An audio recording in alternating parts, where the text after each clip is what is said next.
So let's have a little go and see how we're getting on, and I'll update this once I've finished. Not bad, a bit bent, but still, considering it started off like this. Yeah. Anywho, can you imagine that this is quite rotten? Yeah, I can. Feel that? That is light. No longer rotten feeling, yes? No. Well, when we say compared to this. Yeah. Do you get what it? Yeah. It's almost like as soon as you shave the outer casing off, man, I must have looked pretty weird carrying all of this shit back. All the stacks of wood on my shoulder and that. Yeah, there was quite a few. Pretty strange. But even still, I wanted to see if I could recreate something. It's not perfect, but you know, it's my Sunday sort of reward, I guess. Yeah. But it's getting there. I'll show you in a second. I just want to get this off of here. Trying to keep these two the same sort of size, which I'm not sure if this one's more closer to it.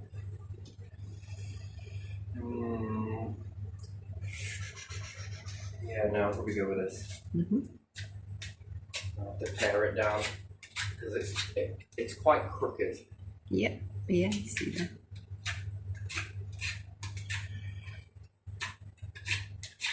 Usually I use a couple of bits of flint.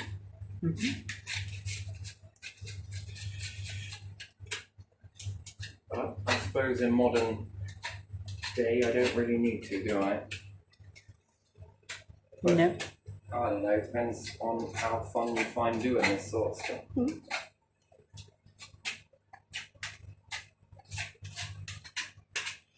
I got a fair few plants that I want to sort out on this, so as the pictures come, I'll update it with a video once we've finished.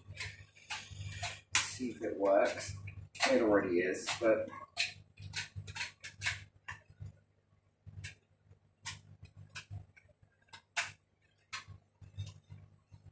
now, do you reckon that our ancestors did things like this? Now, you know I can do this with flint.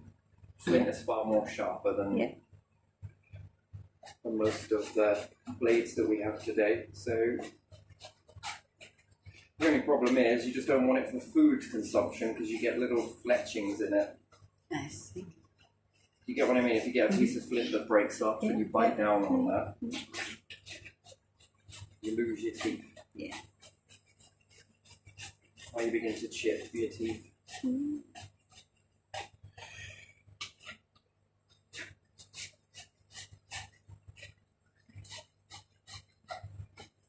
I've got to strip the outer bark off and it seems to strengthen up. It's quite weird, isn't it, how rotten it is, and then when you strip the outer bark away, it's very brittle. You know, I did this yesterday. I've gone through lots of bits like this, and it's really rotten and it breaks really easy. But then as soon as you strip the bark off, I don't know, it's got something there, man. It's weaker with the bark. Kind of strange. Yeah. And again, I suppose when I do my other techniques with it as well, they strengthen up. So I've got a few bits that I'm doing. So after making the bow and arrow and the simplified bow and arrow, which is quite effective, I want to go on to something else,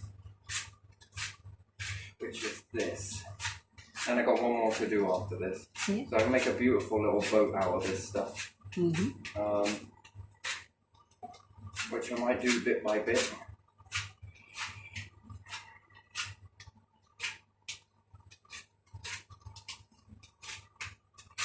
Until next summer, and then that'll be quite the thing to see. So a boat made from a similar process. I just got a hunch. Our ancestors did a lot of stuff, and I imagine they were quite creative, and they were using they could carve into bone, make needles from bone. Yeah, they did, didn't they? Yeah. So I guess that was an annoyance from walking away from pine trees. Mm-hmm. You can also make them out of pine. Yeah. Sewing needles, yeah. Oh. Also, pine resin Mm-hmm. on the needles strengthens them up. Yeah. And it turns into a glass needle, very sharp. Mm-hmm. You can also make them out of wood, which is quite interesting, and you can sew with it. So you can make clothing, especially out of bits of string. Stinging nettles is quite an interesting one. Yeah. So you can make a lot of clothing, shoes. But the shoes that are more designed for walking. Mm-hmm. So I've done some trekking in the UK. I've actually done it in quite a few places, to be honest. I've walked some miles, and when doing so, you find out that your feet. I've had blisters the size of the bottom of my foot. The whole foot turns into a blister. And then when going on these little expeditions and shite of my own, you learn to make shoes that will cope with. They don't look none too good, but if it's just you, the field, and the countryside whilst you're journeying across, it's actually all right.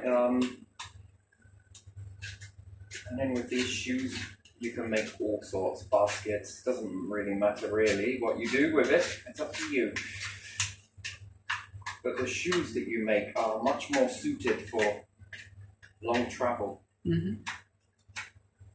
So most of the shoes that I have worn on my little travels end up usually giving you huge blisters. Yeah. But you still keep going, and then you come back and your legs are huge. Uh-huh. Your thighs, definitely very big, to be honest. Is Muscly. ain't it? You walk around for about a week, maybe a few days, like you're a freaking hard man. As some would say, walk like you shat yourself. So yeah, it's quite interesting, and grapples as well. I think it's called a grapple. I can't be sure. And this can help you skin up trees, which is beautiful, especially the pine. Yeah. So you know the ones in the cemetery here? Mm-hmm. Yeah. Walking across the canopies of those, getting to the top of it. Mm-hmm. One, the view is absolutely amazing. And the way it sways. So it's gorgeous. But yeah, and you can make all of this out of flint and nature. Mm-hmm. It's basically survival. But I don't see how it's survival when it's basically our ancestors. Yeah. And extracting moisture from all types of areas. Also trees, learning most about this. You sort of pick it up as you go along. It tastes nice. It's good. You can't eat everything. There's always a component to and for. But yeah. While doing this, you learn an awful lot, especially when you get to salt water. Mm-hmm. You want to be hitting the dew on salt water. You can extract it from the rocks. Yeah. So if you were in a desert, you would extract it from a cactus. Because the dew, although you think it's desert, will stick to the plant or cacti on the outer edges. Cactuses drink dew. Did you know that? No, I didn't. They sweat. Mm-hmm. It's an interesting thing. And they collect the dew in the thorns on most. So you can get moisture. Or dig, but again, you've got to have water to dig. If you're in trees, you can get it from the trees themselves. Those things will give you a refreshing drink. And the principle that you don't need to drink if you're eating wet foods. Mm-hmm. Moist foods. Very interesting. Do you ever think that our planet is going to reach a point where we're not going to be able to have any fresh water left if they keep cutting down the forests? You know, because I think that they believe that most of the fresh water on the earth comes from the sun sweating salt water. it's not true. It's coming from nature is what purifies your water. Yeah. They'll learn this, but hopefully they learn it before or they'll learn it after, and then it's a real big issue then. And then you start relying on, because all your water's polluted on the surface, you'll then start relying on all the stuff underneath the surface, and there's a limit to it. Yeah, there is. If we take certain parts of Africa, when you go and put a well in, Yeah. it's the most easiest, quickest, and simplest way to do it is to drill into the ground and put a well in, Yeah. a pump. Yeah. The problem is with that, you then will end up creating sinkholes everywhere. Yeah. And not only will you do that, you cause the lands to become more barren than they were. Yeah. Did you know that? Yeah. Hence why we're suffering with barren lands now here in the UK. It's getting drier and drier. And the water that falls from the sky is polluted. Have you noticed the way that it's all full of lots of weird and wonderful stuff? Yes, it is. Yeah. Not enough trees pumping it out and sweating it out of their branches.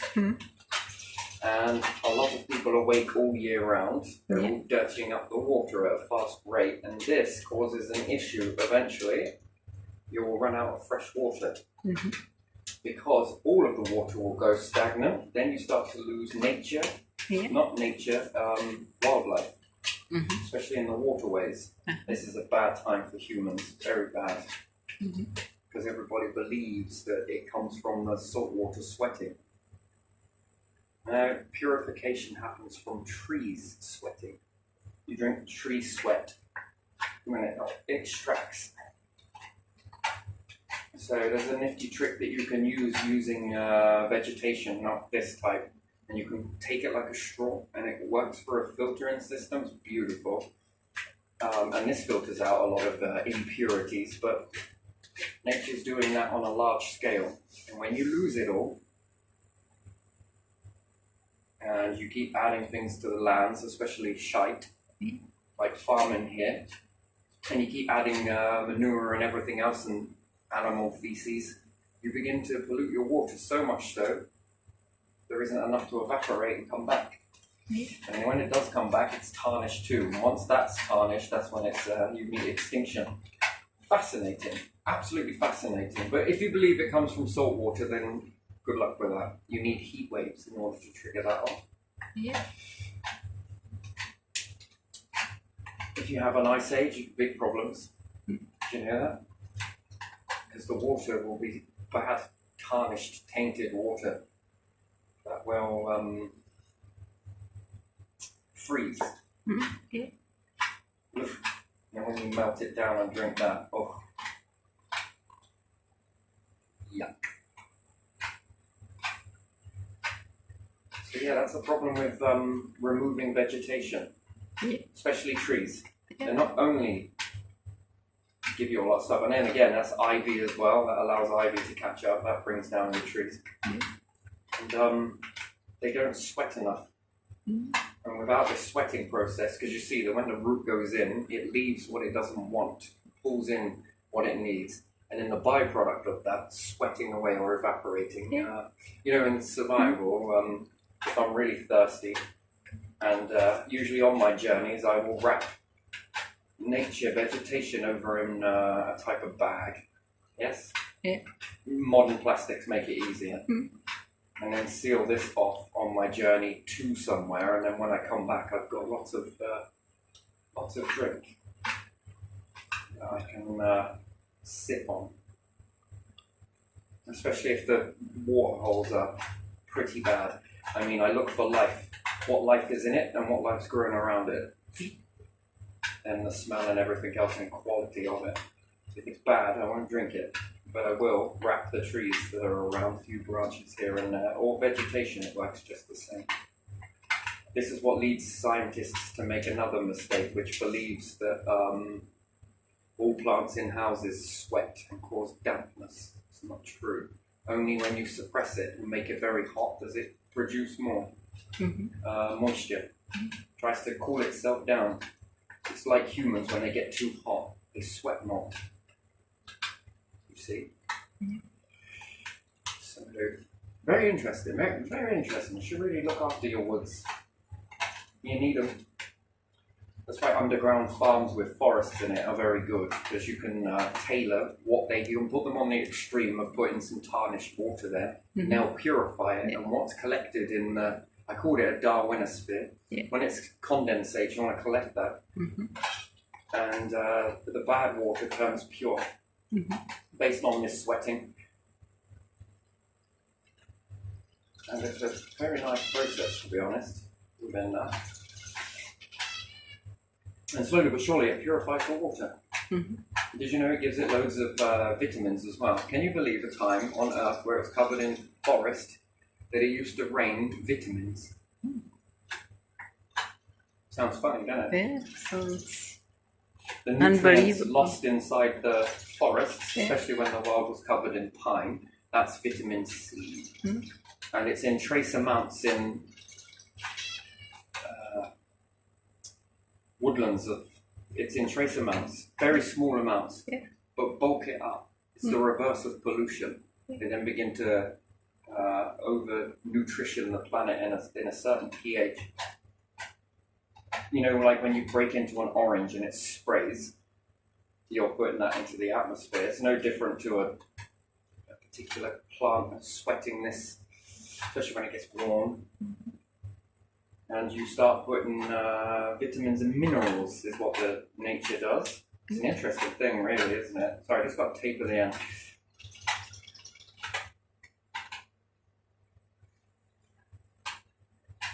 Quite interesting, isn't it? Yeah. Nature, fucking hell, it's pretty advanced and how dependent we are on it. And in this pH balancing, I think it keeps bacteria levels down, purifies the waters, Mhm. and therefore it purifies life. Yeah. Strange, isn't it? Mhm.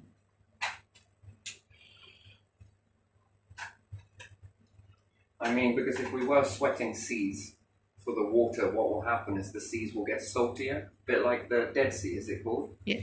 If we lose nature, nature stops pumping it up, the sea will evaporate, and the sea will get saltier, and then you'll have the Dead Sea, but in more oceans, and then life forms can't live in it, and then you start running into extinction events, mass extinction events. They're big. But we'll find that out once they're done pulling down the forests. We'll find that out. Yeah, That'll we be will. another issue that we'll have to throw a load of money at. Yeah. And that's if there's anyone left really to, what do you call it, to see it. Maybe the trillions they now save will be used on that. Well, could you imagine a world that ended that way? You'd leave your money behind. Yeah, of course. There would just be remnants of money everywhere. No life.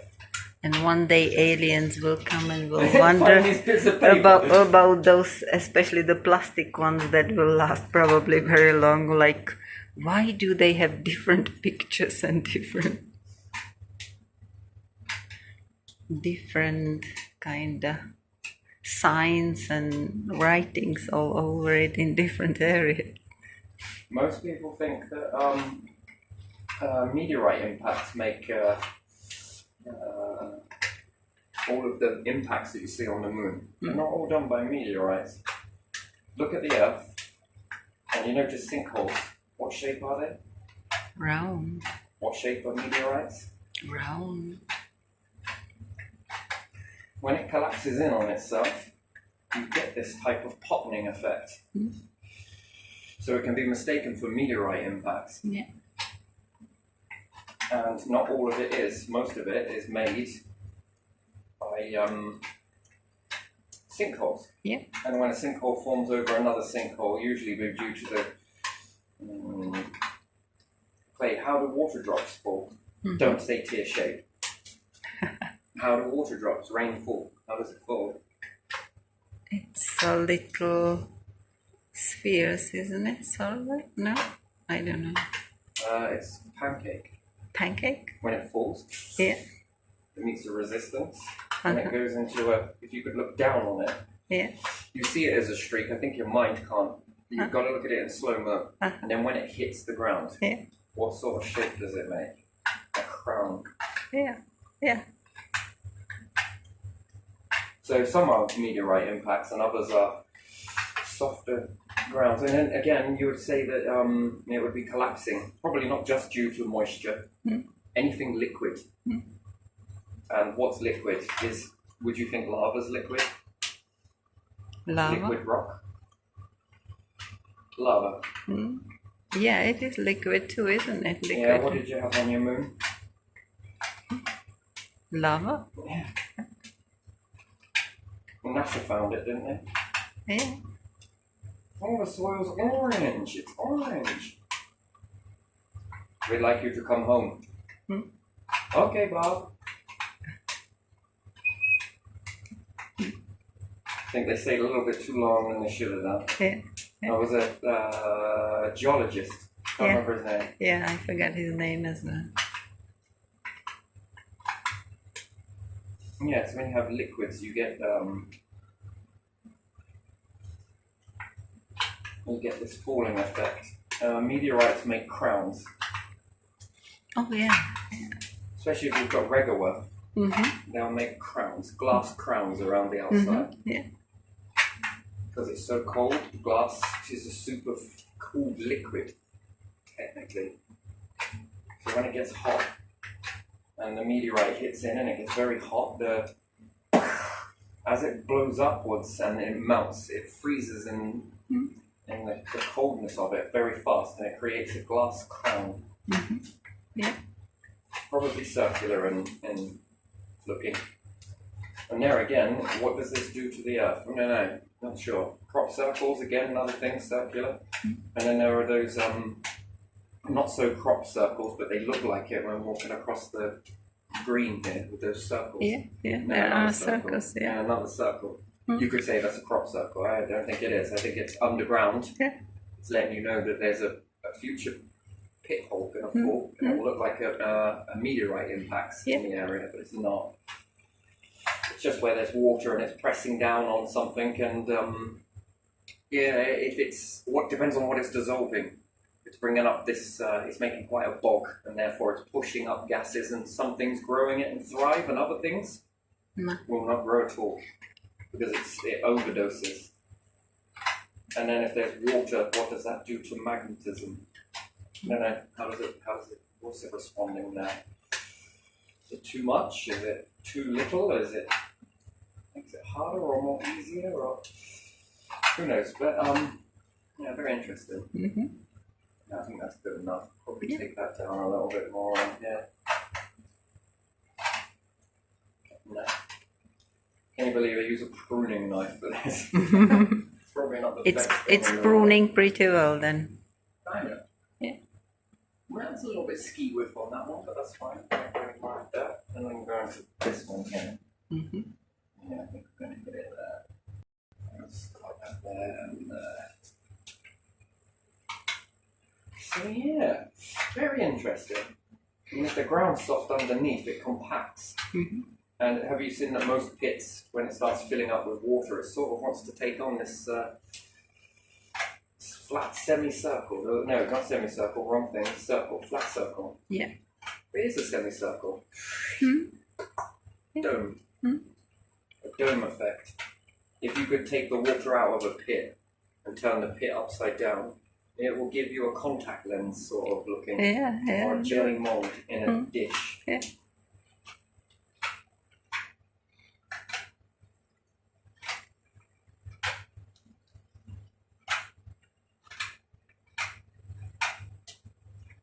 Yeah, interesting. But yeah, so nutrients, lots of nutrients comes from trees.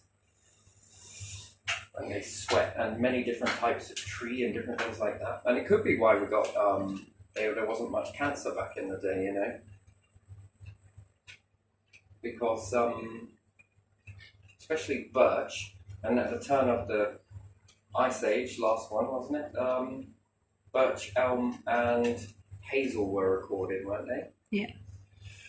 Well, birch has cancer-causing, cancer-preventing properties to it. Yeah. So if so, and these started taking off at the Ice Age, these would have been quite, they're faster growing here than they are in colder climates. So if you take Siberia, they're small, but they've got thicker bark. Yeah. And here they grow more like, they're known as the weed of the woods. And think about that, the more of them sweating with vitamin C, that also contains vitamin C. Because it makes the syrup, you make syrup from the sap. And this sweats. And it's put in trace amounts per tree. Vitamin C, a little bit of this, a little bit of that. And then you've got cancer-preventing properties to it, which makes sense. It makes sense. After all, nature knows the stuff. Yeah. It's also like a built-in sunscreen. And, yeah, put this in the atmosphere environment with life forms and you begin to can't help to drink this from the rivers. I bet the water used to taste well good in the streams before polluted. Yeah. I reckon it was sweet. With these trace amounts washing down on everything else, once the ice really melted, you've got a lot of forest, wetlands, and woodland.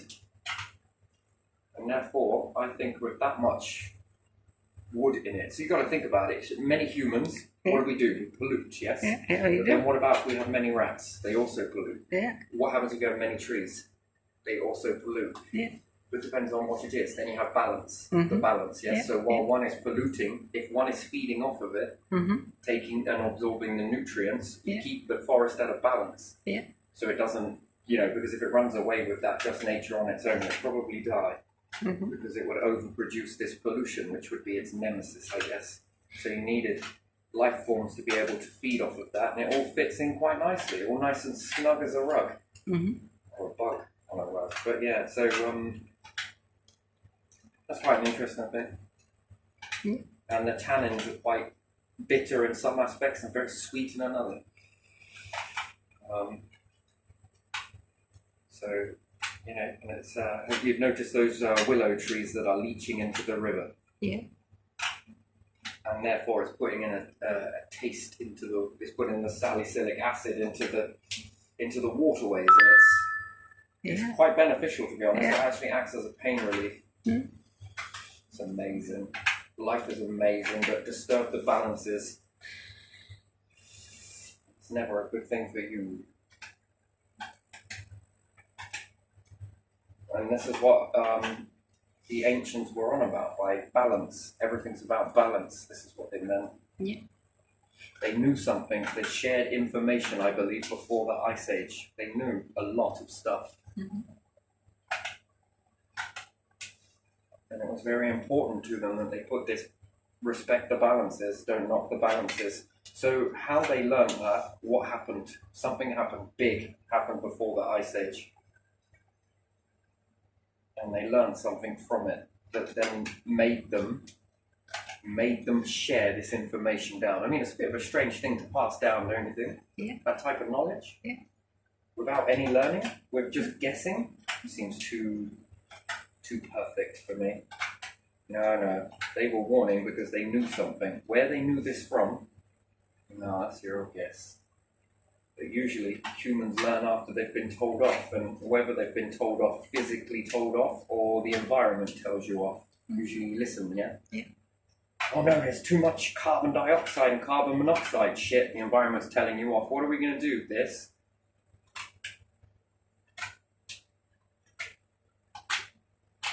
Doesn't mean that you can't live the way you are, but it's perhaps make room for these things that your life depends on. And then probably we see a rise in cancer and allergies, which, if you think about it, people born and bred in a city over generation, and then come into contact with a plant, you are immune from this stuff because you've lived in it. And you build up immunity and pass it on, and then you cut it all down and move further and further away, constantly in a city, and then as soon as you get near any plant or anything else, you then begin to sneeze. Do you ever think that nature can kind of protect you? If E.T. ever come here, one thing that would overwhelm them is the stench of the planet. Secondly is allergies. I reckon that how do you live in this shit? And it's almost like a protection. So what does nature know that you don't? Yeah, some pollen is very very aggressive to people who never lived in a country where that is. Well, turns off quite the response, doesn't it? You ever Yeah. seen anyone with really bad allergies? A hay fever? I had two classmates, two girls that took so many pills, like Eyes in streaming, 80s. nose running, and it's almost like, and Yeah, it's wheezing. yeah. And then I noticed this, and I sit there and think to myself, back then, if you were E.T., you'd never get close enough. You would leave. Yeah. You definitely would leave. Yeah. That's like a protection in a way. And then we cut it down and turned off this protection response. Well, good job we're seeing things now like Wyndham in bloom and Norwich in bloom. It's a nice thing to see, to be fair. What does nature know? Yeah. Something it has.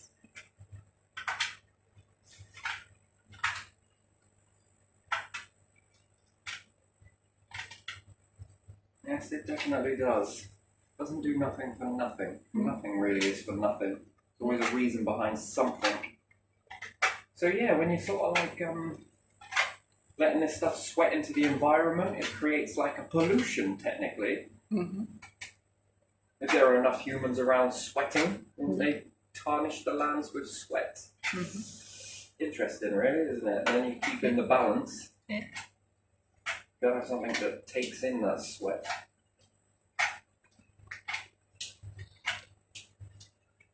I want to think of it another way. Everyone polishing stuff. You know, in the beginning, you think like it's no big deal keeping the dust away inside the house because it gets rid of allergies and shite and mites and stuff. But then if you've got 9 billion people on the planet and they all every week, every 3 days use polish repellents, fucking hell, at once, that is a percentage of XYZ molecules released into the atmosphere. I don't think that's a good thing. And then you've got your aerosol, make it smell nice. Shit. It'd be cheaper to go down to your florist and buy some plants with stinky pollen smell. Yeah. Yeah, there's an air freshener for you. Don't cut these. Why not? Give me the bulb. I don't know if I want the flower after you've cut it. Just kidding. Just kidding. But yeah, so I wonder in these underground farms experiment, that's what it is. What's life quality like for the people that work there? Do they get cancer? Do they have high vitamin levels? Are they healthier? Are they immune to colds and viruses? You see, these are the questions I ask. So, but again, I'm not asking them. I'd like to find that out. Yeah, science. At the end of the day, and it's all about different trees and different this and different that. And then what's the water quality like? You can sit there and measure it in the atmosphere as much as you want, but that experiment doesn't work because everyone's got aerosol, everyone's spraying Lynx, everyone's using roll-on, everyone's using bleach, everybody's using Harpic, everybody's using polish, everybody's got cars in an enclosed environment, smaller, takes it out of the masses. What happens to the water that these plants sweat? Well, it's condensating up there. Yeah, it's been in here for about 5 or 6 years.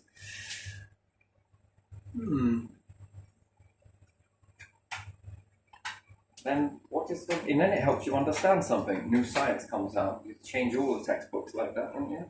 Yeah. You would.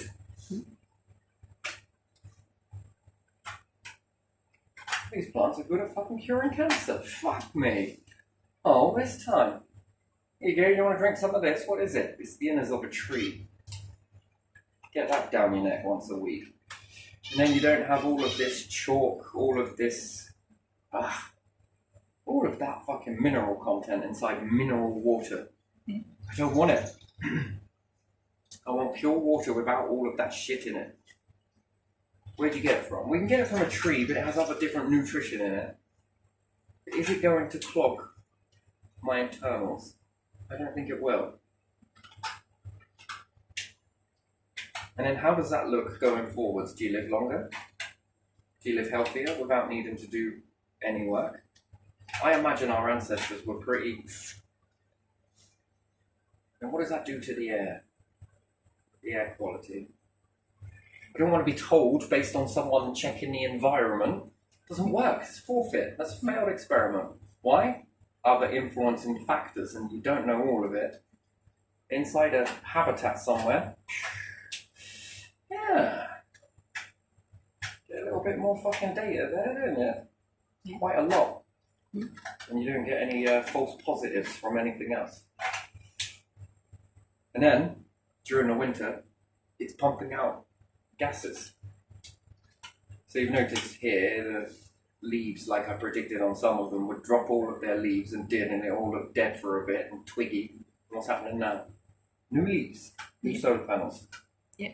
The plant dropped those old leaves. Oh, fuck this, these are no good, but these work. Now it's growing like never before. And the others that have been indoors a few years back, on and off, they've remembered. Now they've made a leaf. I can only theorize in the beginning they dropped all their leaves. So that was what, 4 seasons ago?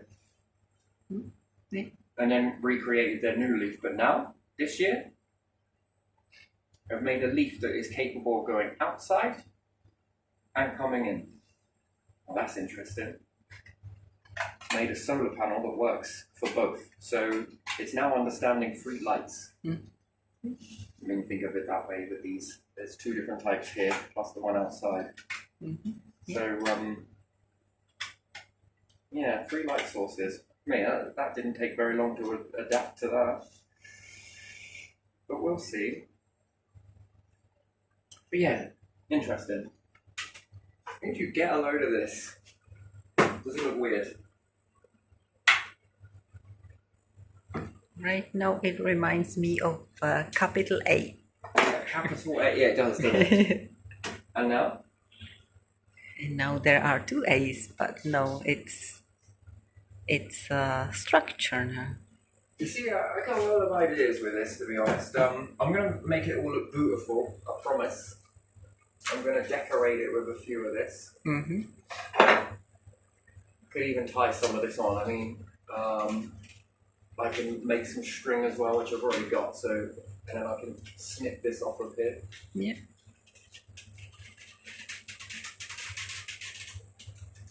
Get that nice and tight. I will straighten that up so it comes down a bit more. It'll look very nice. And maybe I'll go more like this style. Yeah. Yeah. And then lock it into place. I took it off so I could, get this a bit more. So I got some more outside, which I will finish these off and make that look very beautiful. And I'm going to use some string made from the same type of bark. Actually, there's a few others I'm going to try out and tie these down. Yeah. And then I'm going to make shelves off of it. That I'm then going to wrap and allow the plants to grow up it. Tapering them and have them come together. Yeah. I think it's probably better if you see it from this side, actually. Yeah. Side to side, shelf one, and this other one is making another shelf. Very nice. It's just my Sunday treat for all of the stuff I've done this week. It's my little treat. There we are. Fuck yeah, that's looking good. Okay, it's nothing major, but again, it's made out of rotten sticks, is what you could say. Yeah. Shit like this. Yeah. Yeah, I can tell it's so rotten. The funny thing is when you start whipping it away, whipping off this.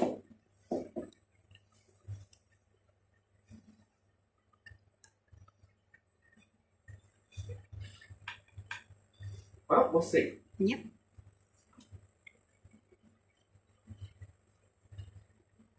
It's getting stronger and stronger as I go because this tightens up, and then I'm going to really make that look really good.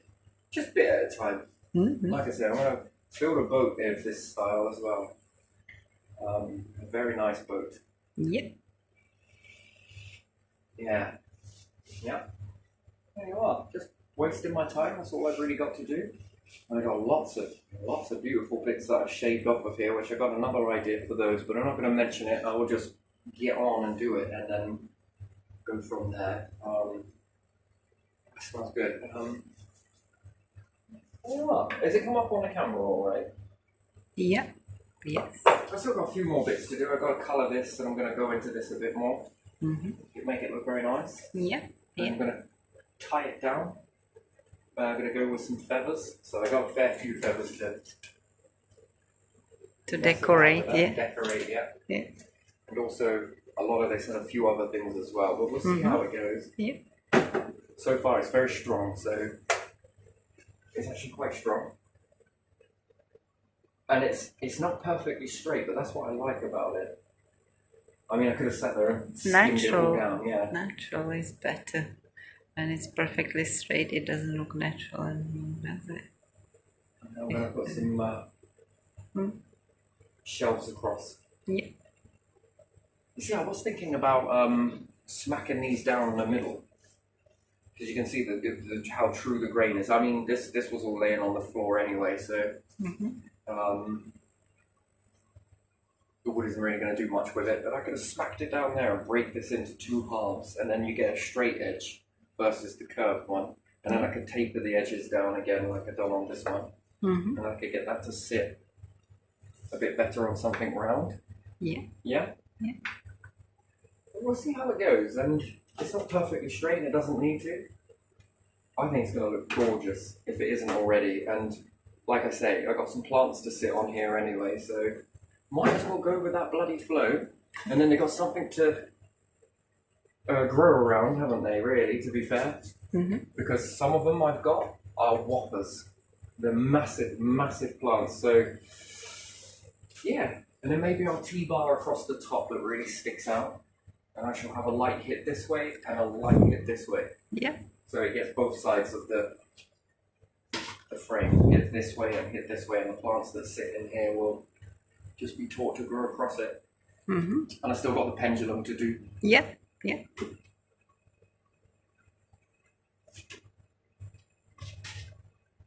And then I got the pendulum to build, and once that's built, I'll let you see it. Yeah. But it's getting there. Looks good.